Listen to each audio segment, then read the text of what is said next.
നിലമ്പൂർ ഉപതെരഞ്ഞെടുപ്പോടുകൂടി ഉരുത്തിരിഞ്ഞു വന്ന രാഷ്ട്രീയം കേരളത്തിന്റെ മനസമാധാനം കെടുത്തുകയാണ്. എതിരാളികളുടെ പട്ടികയിലുണ്ടായിരുന്ന ഒരു സീറ്റ് പിടിച്ചെടുത്ത് വലിയ വിജയം നേടിയിട്ടും UDFന് പ്രത്യേകിച്ച് കോൺഗ്രസിന്റെ പ്രശ്നങ്ങൾ തീർന്നിട്ടില്ല. അതുപോലെ തന്നെ കയ്യിലുണ്ടായിരുന്ന സീറ്റിൽ പരാജയപ്പെട്ടതിന്റെ മനോവിഷമത്തിൽ CPMഉം നിൽക്കുകയാണ്.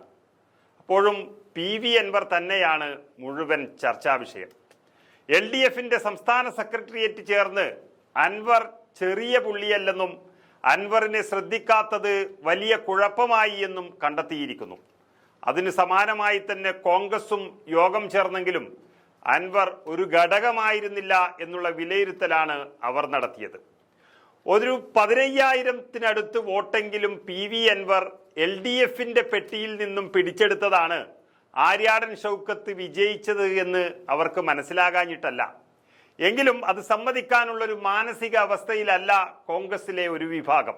അത് നല്ല കാര്യം തന്നെയാണ്. കാരണം അൻവറിനെ വീരപരിവേഷം നൽകേണ്ടുന്നതിൻ്റെ ഒരു ആവശ്യമില്ല എന്നുള്ളതാണ് അർത്ഥം.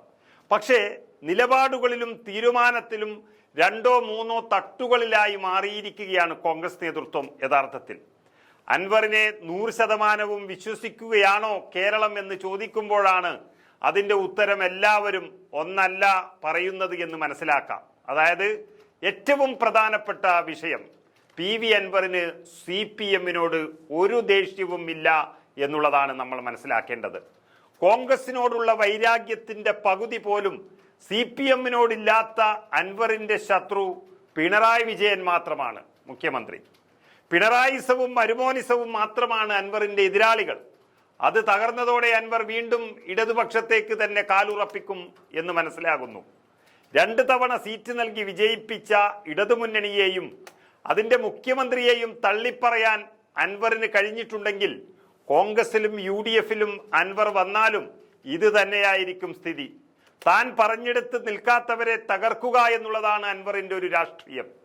അതറിഞ്ഞു തന്നെയാണ് പ്രതിപക്ഷ നേതാവ് VD സതീശൻ അൻവർ എന്ന രാഷ്ട്രീയക്കാരനെ പൂർണ്ണമായും തള്ളിക്കളഞ്ഞത്. തനിക്ക് പിതൃതുല്യനാണ് പിണറായി വിജയൻ എന്ന ഏറ്റവും ശക്തമായൊരു പദപ്രയോഗം നടത്തിയ അതേ അൻവറാണ് കാട്ടുകള്ളനെന്നും വിളിച്ചിരിക്കുന്നത്. അങ്ങനെ കണ്ണടച്ചു തുറക്കുന്ന സമയം പോലും ഇല്ലാതെ ഇങ്ങനെ നിലപാട് മാറ്റുകയും പ്രതിരോധത്തിലാക്കുകയും ചെയ്യുന്ന PV അൻവർ UDFലെത്തിയാലും ഇത് തന്നെ തുടരുമെന്ന സത്യം മനസ്സിലാക്കി തന്നെയാണ് സതീശന്റെ നീക്കം നടത്തിയത്. അതിൽ സതീശനെ സമ്മതിച്ചേ മതിയാകൂ. അത് ഏറ്റവും അധികം മനസ്സിലാക്കിയത് കൊണ്ടാണ് KC വേണുഗോപാലിന്റെ വിശ്വസ്തനായ വണ്ടൂർ MLA അനിൽകുമാറും സതീശന്റെ നിലപാടിനൊപ്പം നിന്ന് അൻവറിന്റെ കാര്യത്തിൽ എതിർപ്പ് പ്രകടിപ്പിച്ചത്. അൻവറിനെ ഒതുക്കിയില്ല എങ്കിൽ മലപ്പുറത്ത് പലയിടത്തും കോൺഗ്രസ് ദുഃഖിക്കേണ്ടി വരുമെന്ന് അവർ ഉറപ്പിച്ചു. അതുമാത്രമല്ല അൻവറിന്റെ നീക്കം ചില CPM നേതാക്കളുടെ പിന്തുണയോട് കൂടിയിട്ട് ആണ് എന്നും പറയുന്നുണ്ട്. പിണറായി വിജയന്റെ നേതൃത്വം തകർത്തില്ല എങ്കിൽ CPM ഇവിടെ ഉണ്ടാകില്ല എന്ന് കരുതുന്ന വലിയൊരു വിഭാഗം CPMനകത്ത് തന്നെ ശക്തിയാർജിക്കുകയാണ്. കണ്ണൂരിൽ നിന്നുള്ള ജയരാജന്മാരും ശൈലജ ശ്രീമതിമാരും ഒക്കെ അതിലുണ്ടെങ്കിലും പരസ്യമായി പിണറായിക്ക് കെണിയൊരുക്കുന്നത് അവരല്ല. അത് വിജയരാഘവൻ എന്ന പോളിറ്റ് ബ്യൂറോ മെമ്പറെ മുന്നിൽ വെച്ചാണെന്നും പറയുകയാണ്. അതും ദേശീയ സെക്രട്ടറി MA ബേബിയുടെ പൂർണ്ണ പിന്തുണയോടെ എന്നുള്ളതും വ്യക്തമാകുന്നു. അവർ ഒരുക്കുന്ന കെണികളാണ് പിണറായി വിജയനെതിരെയുള്ള ഒരു പോരാട്ടത്തിന്റെ പിന്നിലെ രഹസ്യമെന്ന് ഉറപ്പിക്കുകയാണ്.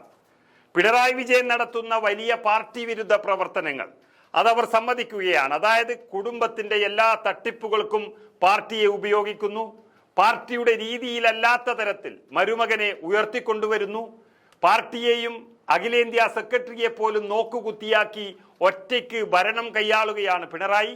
സത്യത്തിൽ ഒരു ഏകാധിപതിയായി മാറിയ പിണറായി വിജയനെ വലിച്ച് താഴെയിടാൻ വലിയൊരു വിഭാഗം CPM നേതാക്കൾ ആഗ്രഹിക്കുകയാണ് എന്നും അവരുടെ ആയുധമാണ് PV അൻവർ എന്നുമാണ് തെളിഞ്ഞു വരുന്നത്.